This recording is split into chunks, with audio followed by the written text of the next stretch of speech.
In today's video, I will show you the fastest and easiest way to use the Weather API, specifically the OpenWeatherMap API.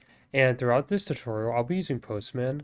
And if you don't know what Postman is, it's just an application that allows you to easily make API calls. So I'd highly recommend downloading it if you don't have it already. And this is what the final result looks like. Inside of Postman, you'll make the API call, and this is the result that we get back. And as you can see here, we get like a description of the weather, as well as the temperature, the humidity, the min and max, and a lot more weather-related data. So to start this process, just go to openweathermap.org and create an account. Once you have your account created, just click on your account name and go to My API Keys.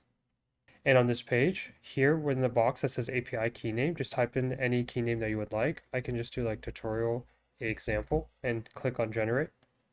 And now you should see your API key generated, and here's the actual key, so go ahead and just copy it. And because we're on the free tier plan, we're only allowed access to one specific API call, and you can see more specific information about this API call by going to this link.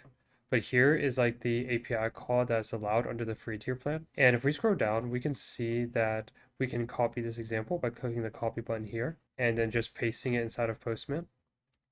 And the only change you have to make is where it says app ID, just go ahead and paste the API key that we got from earlier. And one thing to note that it does take a couple hours for this API key to activate. So if you just generate a key and you try to make this specific API call, it won't work. But since I've already waited a couple hours, once I send this request, as you can see here, we get back all the information for this API call. And if you want the units to be in Fahrenheit, like I showed in the earlier example, you can just add a new parameter where the key is units and the value is imperial.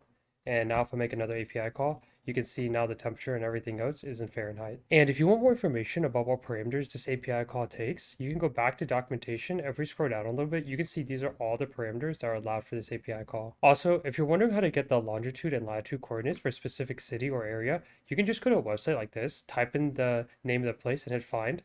And once you do, it'll give you the exact latitude and longitude coordinates as you see here. But if you're curious what other data this API has to offer, we can look at that by going back to documentation and clicking on pricing. If we scroll down, we can see the different plans that this API offers. And within each plan, you can also see what type of data it offers as well. If we look at the free tier plan, we can see we only get access to a 3-hour forecast for 5 days. Whereas the next plan, you get access to that as well as like the daily forecast up to 16 days. And the higher you go for each tier, the more data you have access to. And that is the end of this video. Hopefully you found this information helpful. If you did, please like the video and don't forget to subscribe for more content.